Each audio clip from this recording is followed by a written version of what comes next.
Yes. You hate when they make you cover up cool t-shirts. Yeah, my cool Canada t-shirt, man. It's funny, you were walking out there, I was trying to make it out, I was like, what is that? And I was like, oh, it's a Canada shirt.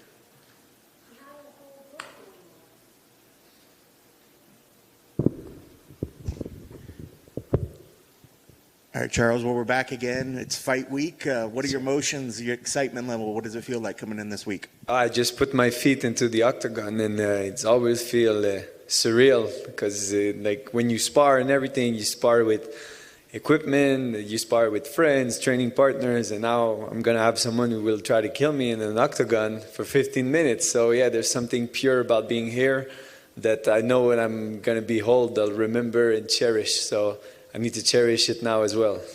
Well, that being said, this is like your fourth or fifth time fighting here at the UFC Apex. Yes. Is it still exciting to come here in Vegas? Absolutely. Of course, I miss the fan aspect, but there's something more pure and violent when you can hear his cornermen. Like, let's say I drop him, they freak out. My cornermen excited, or the other way around. If I'm in danger, there's something more pure about being in such a personal space and fighting each other. So for me, it's a little bit more violent, and I really like it. That being said, do you feel that you perform better with the crowd there? And if that is so, do you hope that the Apex always stays just so you could still tap into the more violent side of it? I like this private stuff, yeah. Just like Fight Island, it was very, like not many people watching us, but when you celebrate, it's fun to look around and see all these people cheering. And after my last fight against Andre Ewell, when I push kicked him and everybody just were screaming, and it was fun to have this moment with the fan. I really enjoyed it. But yeah, like let's say I have choice between the two, well, I'll do a random dice roll, and both I like very much. And you mentioned the fight against Andre. You almost took a short notice fight in between, but that Topuria wasn't able to do it because of weight cut issues. Yes. What have you been doing in the time in between now until then? Training. Just nothing else. After Christmas, I won. Before Christmas, I won against Ewell. Then after that, I was, sitting on the couch eating cookie, and I'm not even a cookie guy. I was eating them because my girlfriend eats too much of them, so I was eating them for her.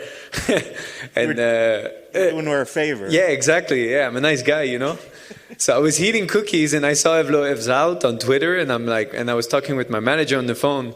I'm like, "Are you in shape?" I said, "Of course I'm in shape." And he said, "Do you want it?" I said, "Of course I want it." I always had a feeling that me and Ilya would be a fight that the featherweight division would be, envisioning because of his raw ability to knock out people and my ability to take damage and keep going and, make those fun fights. So when it happened, I just thought it was fate. And unfortunately, it didn't go out, but it's okay. I don't mind. I wish him, he had a good recovery afterwards. That's all I wish him, passing out of weight cutting is very dangerous for your brain. So I don't wish any ill harm to the man. And he did perform well at 155. So I don't know if we'll see him to 145 again. And besides the fact of the short notice, he was also still carrying the rank of 15. Yes. Was that also part of the goal too? Is that you were seeing that as an opportunity to try to break into the top 15? Yeah, people around me talk to me about that a lot, like being top 15, top 10 in the next 2 years. But I don't think about it too much. I think about performance. I think about bleeding with the most dangerous men in the world. And sometimes you see those featherweights who are there more to win than to fight, and I'm not very appealed by that. I'm not attracted to it that much. I really like let's say Edson Barbosa fight, or Max Holloway fight, or Vanata as well. So these guys have 15 minutes to try to murk you, really. So this is what I like about it. And so top 15, it will come when it will come. And for now, I need to make a statement against Vanata, and yeah, we'll see where it will bring us. So I know a lot of people look at the rankings, they see the top 15, they see that's something they could put on their mantle. See, I am here, I'm above these other people. So when you look at the belt, is the belts for you the matter that to get there that you've beaten all the top guys, or is it still that it shows that you are the top of the division? Mm-hmm. Does that still mean something as well? Having the belt, for me, it's not like having the physical thing. It's knowing that one day, one night, you were the baddest man in the world. So that would mean the world to me, and that would be that's the goal from day one. So ever since I started 10 years ago, that was the goal.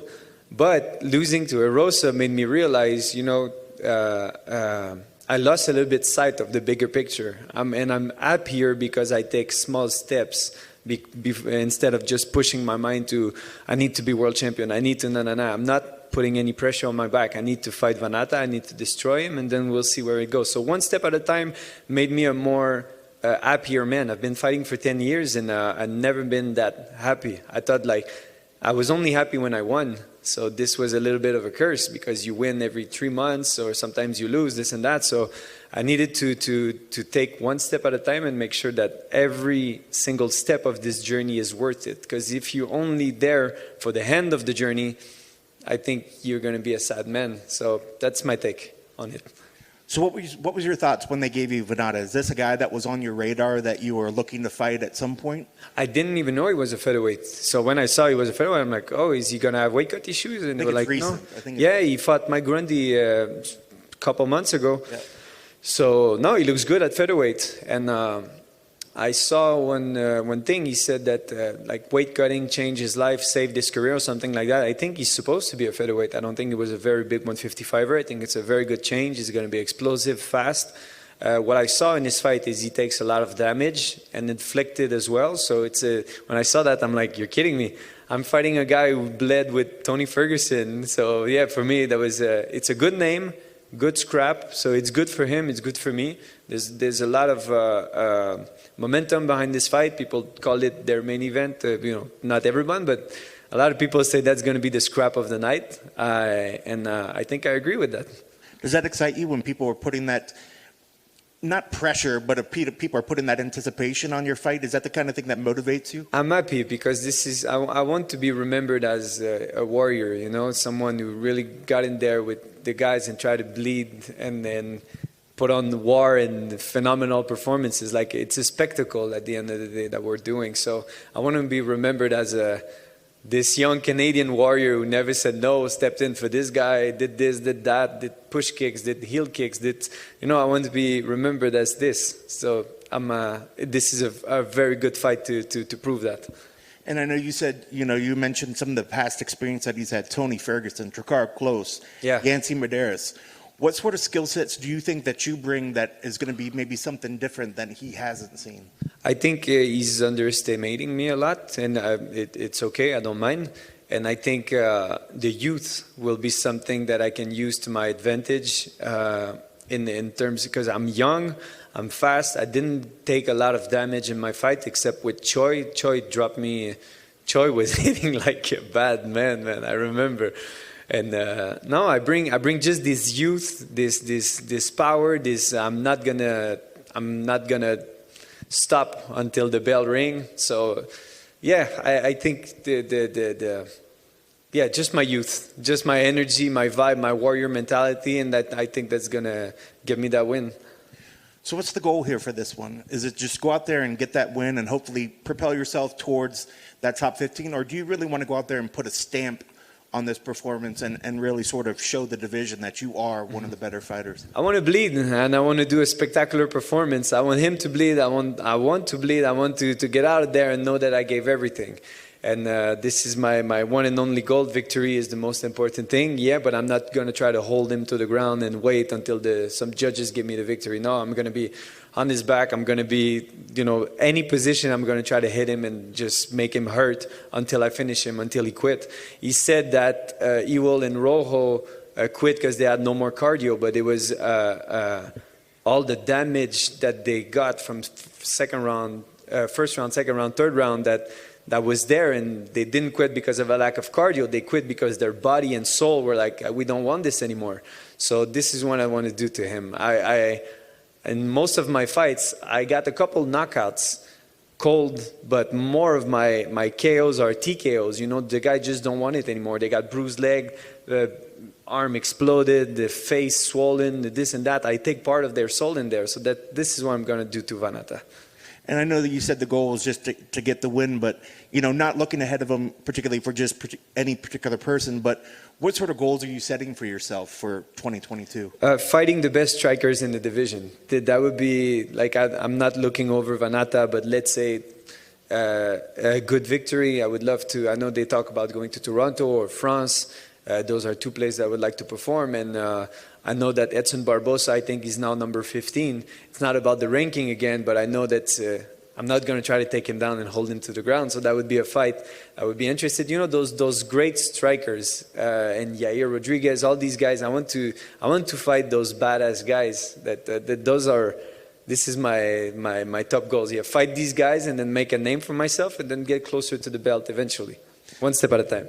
And last thing for me, I guess, Yes, sir. keys to the victory. What certain things need to happen to make sure that you get your arm raised on Saturday night? They call him groovy. I need to kill the groove fast. If he grooves and has his hands down, he's going to trap you because he kind of mesmerize you like a magician, like he's make you think of this, and then boom, the other side is coming with something. So I need to kill the groove right away and be like, turn it into a bloody mess real quick. And because he fights like a chameleon. He fights like his fight against Grundy, he had a style. His fights against Drakkar, he had a style. But he's always taking a style to beat the guy he's fighting. So it's weird. So you cannot very prepare for his style because he's adapting to you. So this whole camp was based on how would I beat me.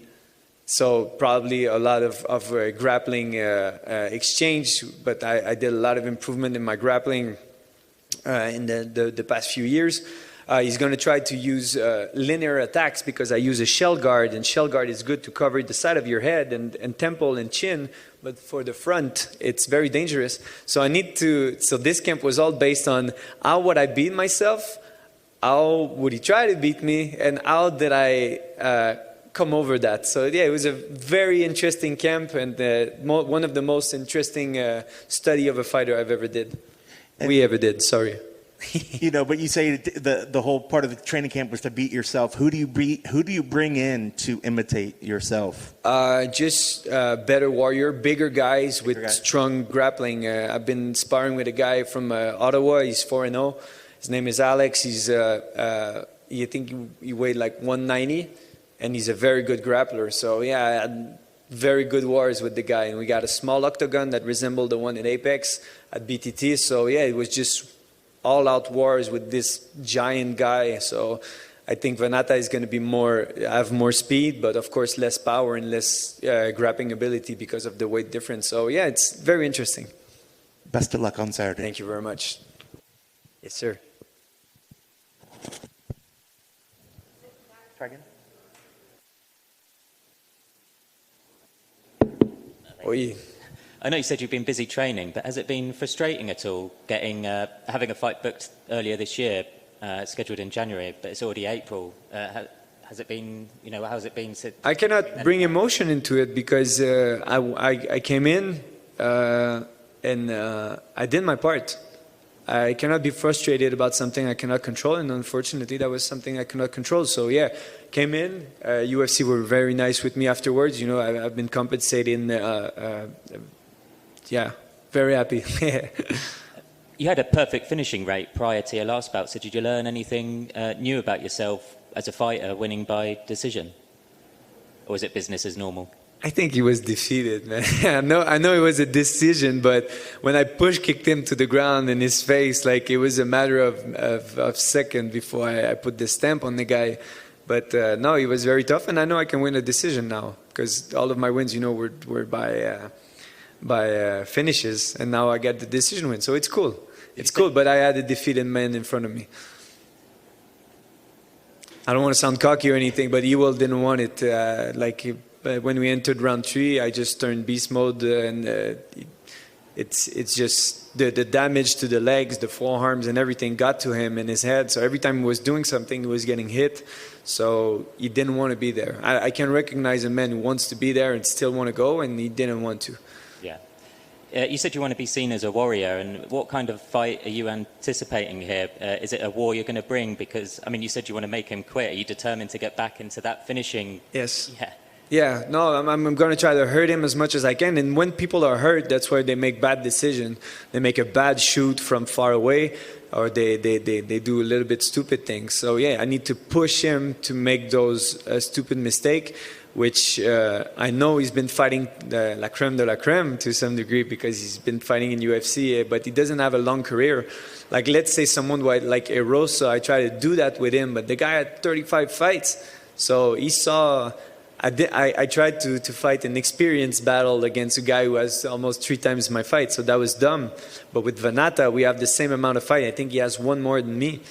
And so that's a factor that I'm going to utilize during this fight. Awesome. Best of luck. I appreciate it. Thank you very much, gentlemen.